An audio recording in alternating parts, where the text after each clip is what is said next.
연일 하락하던 뉴욕 증시가 상승 반전으로 마무리를 했습니다. 그동안 계속되던 지표 부진 때문에 힘들어했었던 뉴욕 증시를 반등으로 이끌어낸 이유는 무엇인지 한번 알아볼 텐데요. 자, 미국에 대해서는 아래 공포니 뭐니 지금 경기 침체에 대한 우려감들이 굉장히 커져 있는 상태인데 지표는 여전히 안 좋게 나오고 있는 상황입니다. 그래서 이번에 반등에 대한 어떤 가능성 그리고 이런 것들이 연속성을 가질 것인지 여기에 대해서 궁금증을 많이 가져야 될 것 같은데요. 여기에 대한 이야기 해보도록 하겠습니다.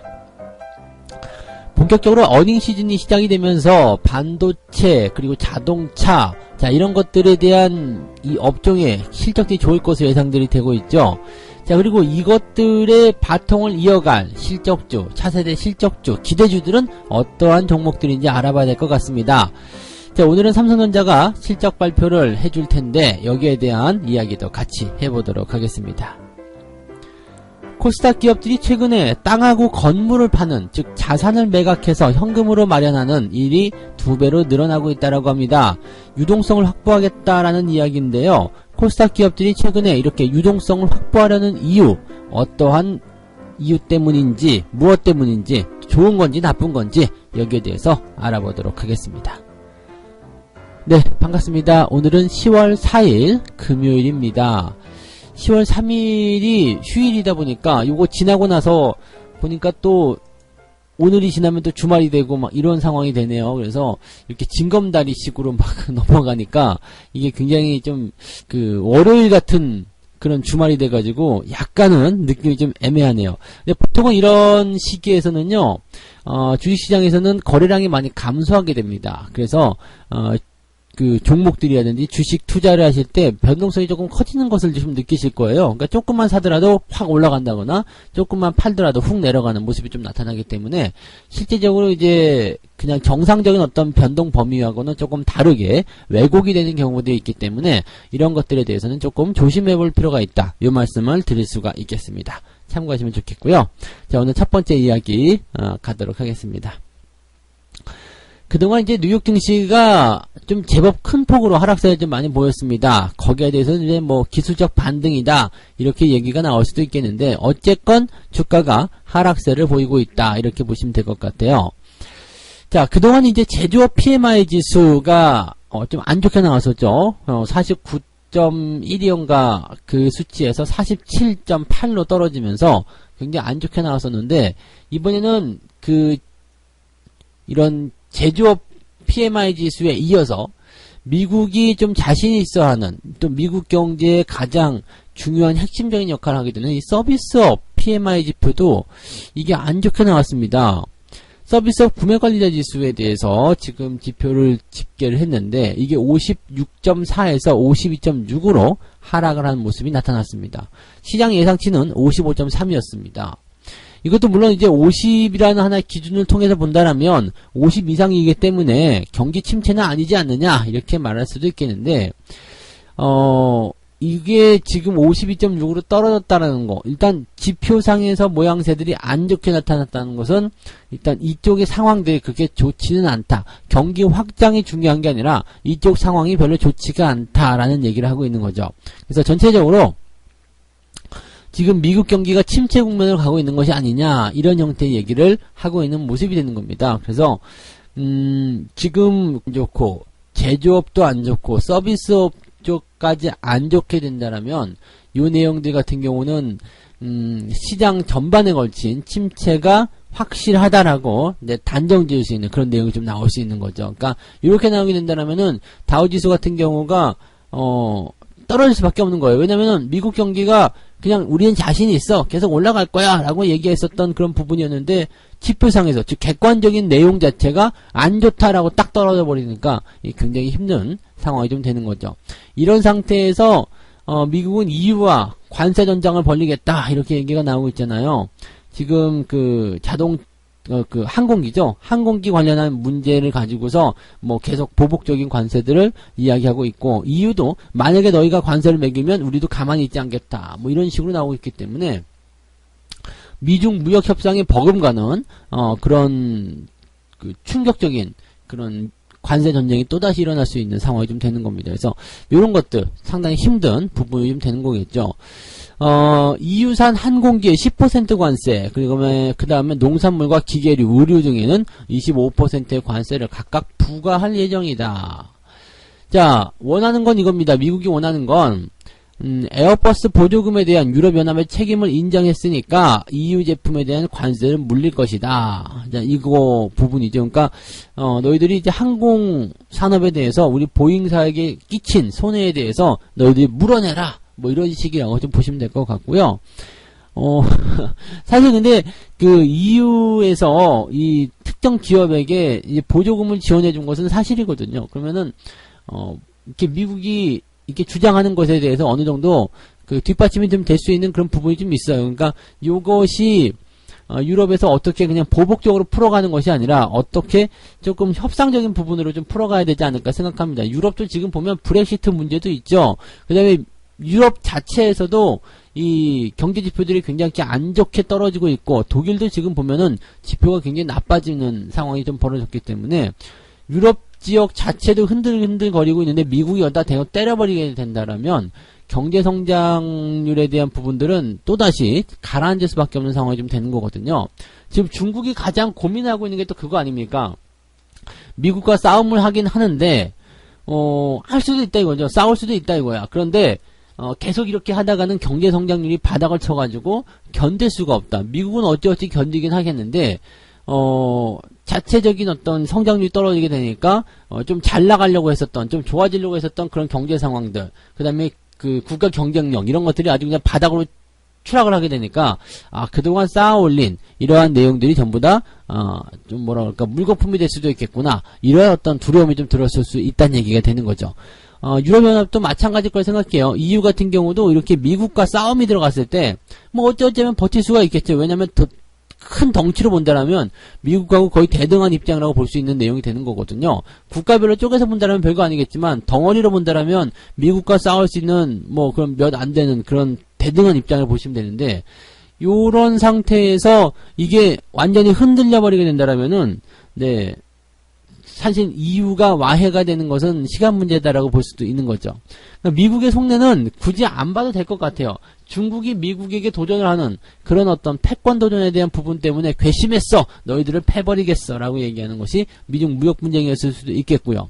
EU 같은 경우도 마찬가지죠. 이참에 중국을 손봐준 그런 틈을 타서 EU도 같이 한번 깨버리자. 그러면 중국과 EU가 없어졌다. 그러면 누가 미국한테 대적을 하겠습니까? 러시아요? 네.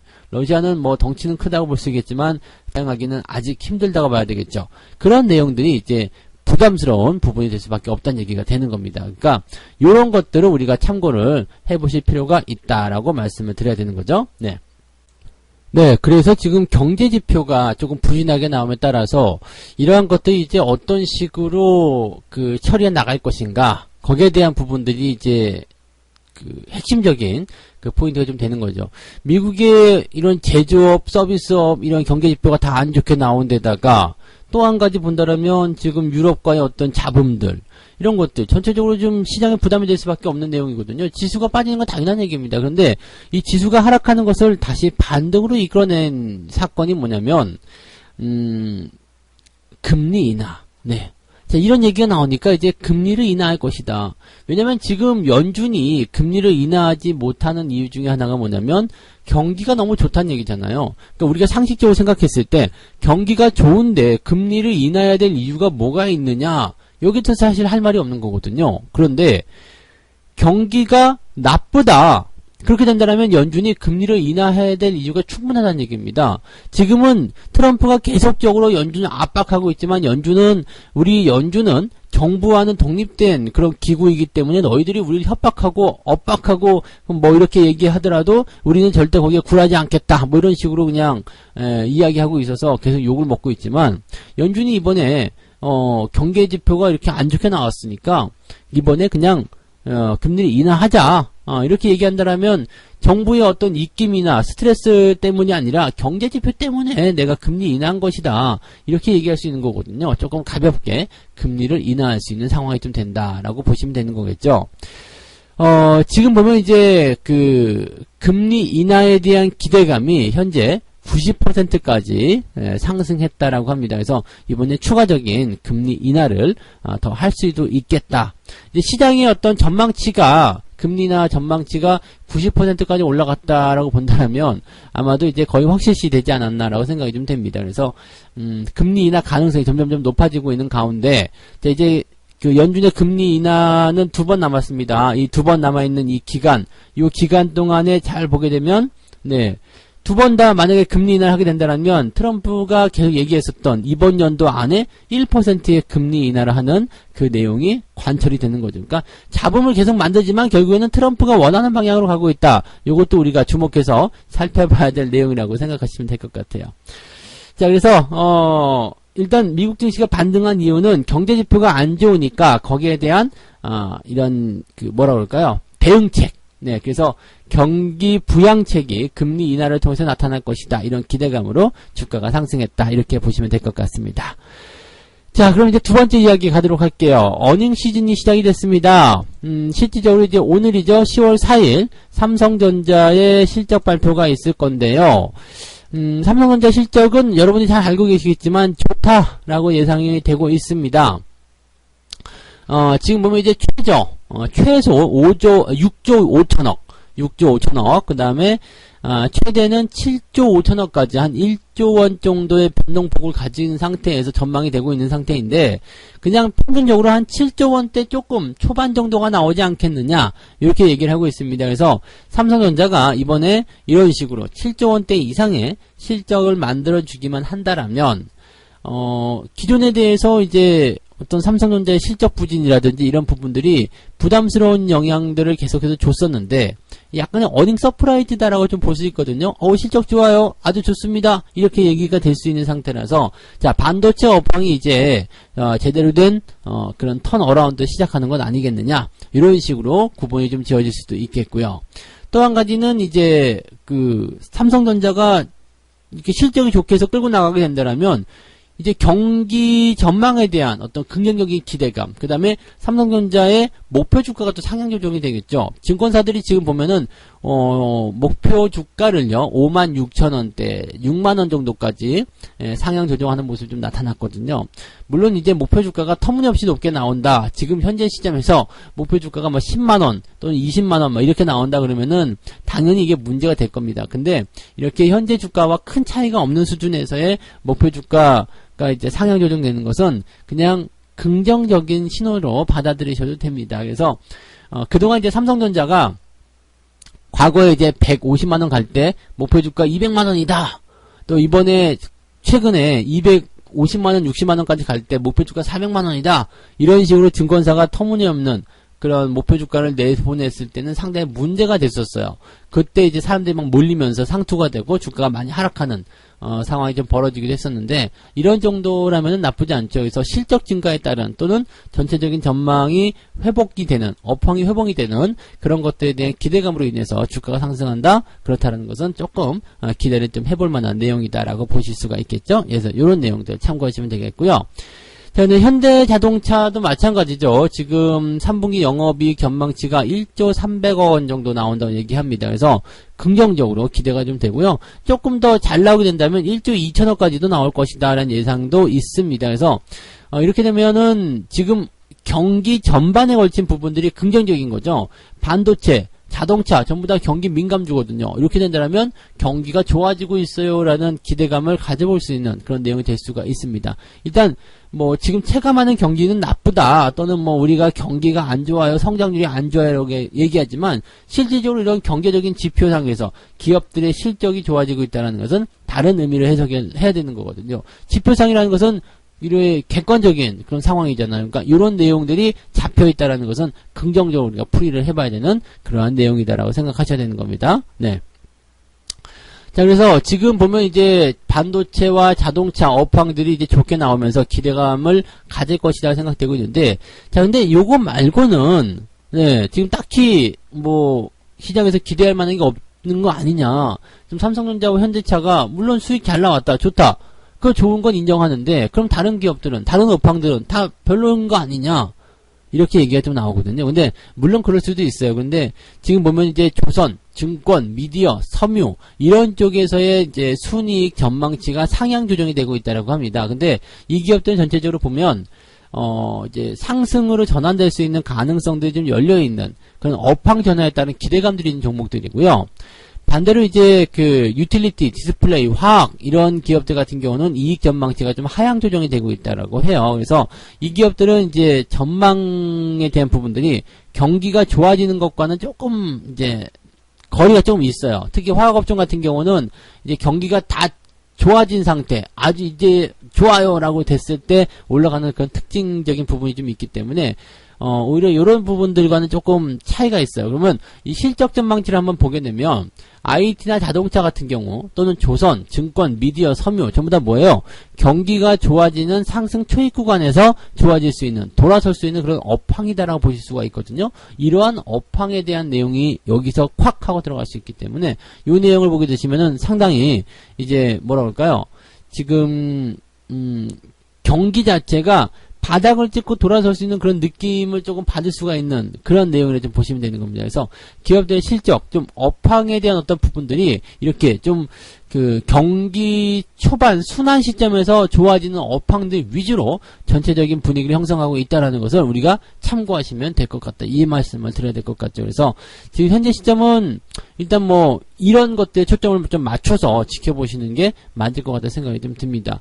모든 기업들의 실적이 다 좋을 수는 없습니다만은 그래도 지금 업황과 이렇게 분석적인 그런 분류를 이렇게 덩어리를 좀 놓고 본다라면 긍정적인 것들이 시장의 어떤 상승과 뭔가 예고를 해줄 수 있는, 시장의 상승을 뒷받침해 줄 수 있는 그러한 쪽으로 많이 가 있다라고 생각하시면 될 것 같네요. 그래서 어닝 시즌, 이번 어닝 시즌에서 물론 예상했었던 기업들의 실적만큼 잘 나와줘야 되는 것도 당연한 얘기고요. 그 다음에 이런 업황적인 부분들도 한번 참고해서 지켜보시면 이 경기 자체가 현재 그렇게 나쁜 것만은 아니구나 라고 생각하셔도 좋을 것 같습니다.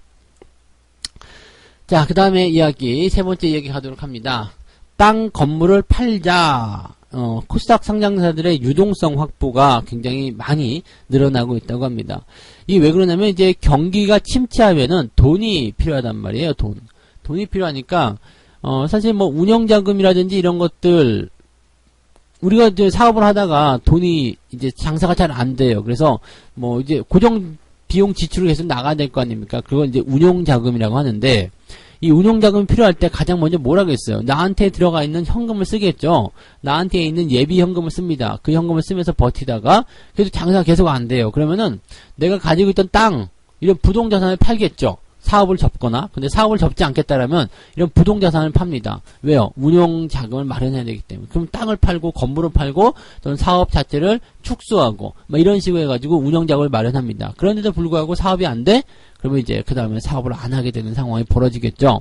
근데 코스닥 상장에 되어 있는 기업들도 마찬가지예요. 일단은 가지고 있는 현금을 먼저 쓸 테고요. 그 다음에 그래도 안 되면 이제 땅이라든지 이런 것들을 매각해서 자산을 확보하고 그걸로 운영자금을 쓰고요.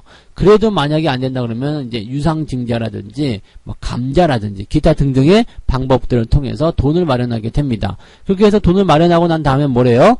네, 그래도 안 되면은 별 수 없죠. 상장 폐지가 된다거나 뭐 이렇게 나오겠죠. 일단은 당장 급한 거는 꺼야 된다는 얘기죠. 그래서 이렇게 기업들이 현재 경기가 안 좋고 장사가 잘 안 되고 돈벌이가 잘 안 됐기 때문에 부동산을 통해서 현금을 마련했다라고 보시면 되는 겁니다. 좋은 점은 있어요. 이렇게 부동산을 팔아가지고 현금을 마련하게 된다면 일단 주주들에게 무언가 나쁜 짓거리는 안 했잖아요. 유상증자라든지 또는 감자라든지 이런 것들을 통해서 재무구조를 개선한 게 아니고 가지고 있던 땅을 팔아서 재무구조를 개선하는 효과이기 때문에 이렇게 된다라면은 주주들 입장에서는 나쁜 건 없겠죠. 다만 회사가 경영 상태가 계속적으로 안 좋아지고 있다, 안 좋다라는 것을 증명할 수 있기 때문에 이렇게 된다라면은 아마도 회사의 어떤 상황이 현재 좋지만은 않다라고 봐야 되는 부분이고요. 그렇게 좋지만은 않은 상황이 계속 연결이 된다면, 해소가 되지 않고 계속 연결이 된다면 이 부분 또한 우리가 무시할 수 없는 부분이 된다는 얘기가 되는 거죠. 그래서 좀 주목해 볼 필요는 있다. 이 기업들이 지금 팔아먹는 이유가 대주주들이 그냥 그것을 팔아가지고 자기들 배당으로 쓴다거나 이런 식으로 뭐 주주들에게 환원한다거나 이런 식으로 하는 것이 아니라 그냥 재무 건전성 확보 때문이었다라면은 이것은 고민해볼 필요가 있다는 얘기죠. 이 자산을 파는 이유 중에 하나는 방금 전에 말씀드린 대로 이렇게 유동성 자금을 확보하기 위한 내용이 있고요. 또 한 가지는 이번에 행동주의 펀드 이런 쪽에서 기업들에게 얘기를 한 게 있었죠. 요구한 게 배당이 너무 짜다. 주주들에게 가치를 좀 환원을 많이 해줘라. 너희들 놀고 있는 땅 그런 거 다 처분해가지고 돈으로 만들어서 주주들에게 나눠줘라. 뭐 이런 식의 요구를 좀 했었단 말이에요. 그러니까 이런 것들에 조금 이제 기업들이 반응하는 것이다. 뭐 이렇게 얘기가 나올 수도 있는데 사실 뭐 그런 쪽까지는 아닌 것 같고요. 이 땅을 팔아가지고 배당을 줄 만큼 그렇게 대단한 기업은 우리나라에 없지 않나 생각이 좀 듭니다. 그래서 참고로 하시면 좋을 것 같고요.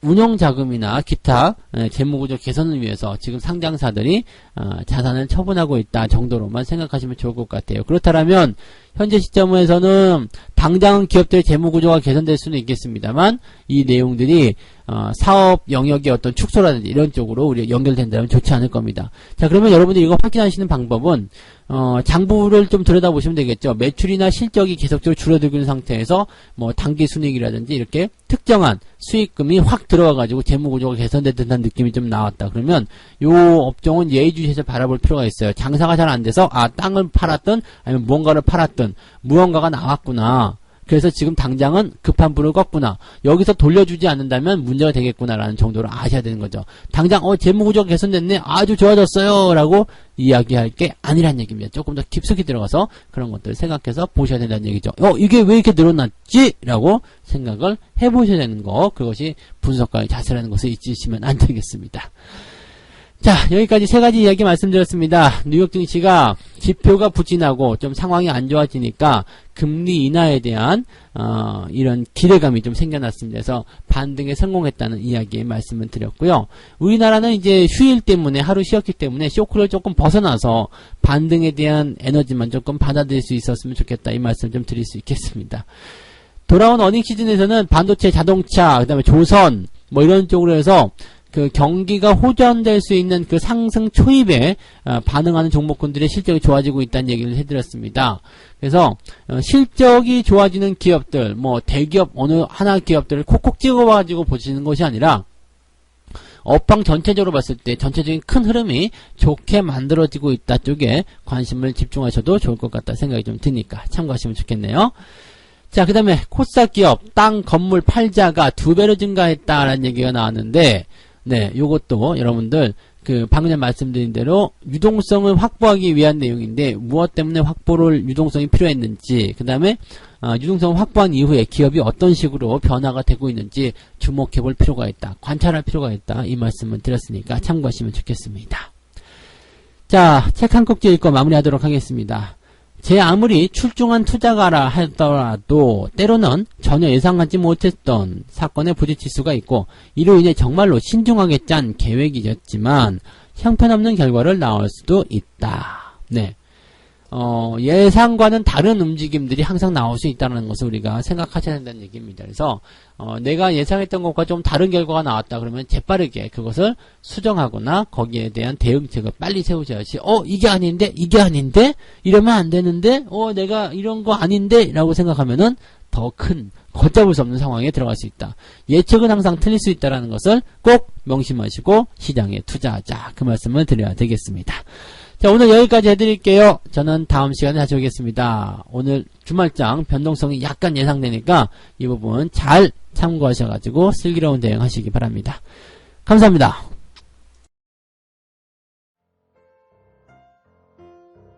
본 방송에서 제공되는 모든 정보는 투자 판단의 참고자료이며 투자의 최종 책임은 본 방송을 이용하는 본인에게 있습니다.